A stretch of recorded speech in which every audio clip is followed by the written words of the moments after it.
जय सनातन। गुरु ने लय का उपदेश किया तो शिष्य ने आत्मसात कर लिया। शिष्य मुखर होकर अपने अनुभवों का वर्णन कर रहा है, तरह तरह के शब्दों से अपने अनुभवों को अभिव्यक्ति दे रहा है। उनमें निराकार, विराटता और निश्चलता के अनुभव प्रमुख हैं। राजा जनक कहते हैं, मुझ अनंत महासमुद्र में चित्त रूपी वायु से यह विश्व रूपी नौका इधर से उधर भ्रमण कर रही है। इस भ्रमण से मुझे किसी प्रकार का कोई कष्ट नहीं होता। यह मेरी सहनशीलता है। मुझ अनंत महासागर में विश्व तरंग रूप में सहज उत्पन्न होता है और सहज विलीन हो जाता है। इस प्रक्रिया में ना मुझे कोई लाभ होता है और ना हानि।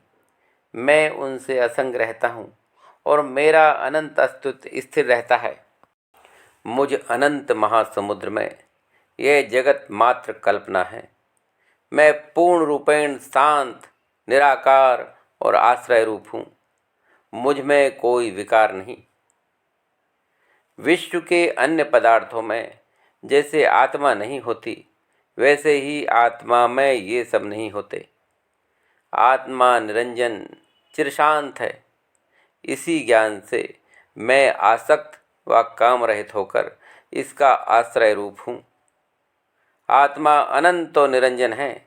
इस रूप में मेरी स्थिति यथावत रहेगी। घोर आश्चर्य है कि मैं चैतन्य रूप हूँ। यह जो जगत है वह तो जटिल इंद्रजाल की भांति है। इस माया जाल में सार्थक क्या है और निरर्थक क्या, इसकी कल्पना भी मुश्किल है। आसक्त होना बंधन है, अनासक्त होना मुक्ति। अष्टावक्र की अनासक्ति दायित्वों से भागना या कर्तव्यों से विमुखता नहीं है। अष्टावक्र जी ने विभिन्न प्रश्नों द्वारा राजा जनक की परीक्षा ली, जिसमें वे पूर्ण रूप से खरे उतरे।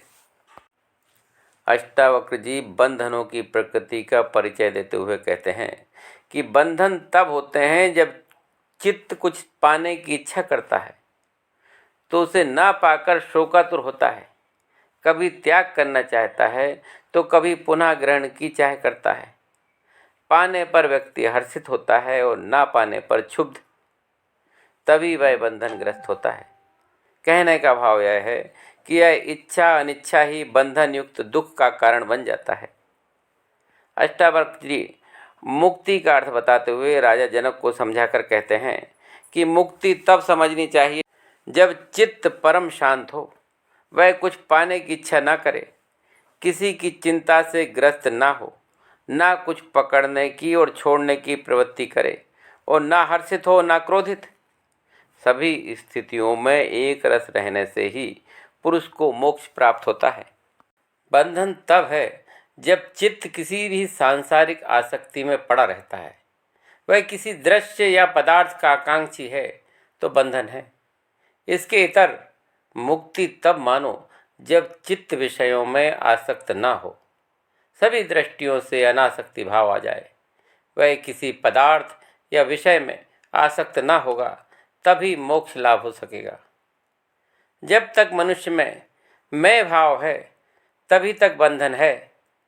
जब मैं भाव नहीं रहता तब मोक्ष होता है। आत्मज्ञानी को यही सत्य मानकर त्याग और ग्रहण की इच्छा से पूर्ण मुक्त हो जाना चाहिए। जय सनातन।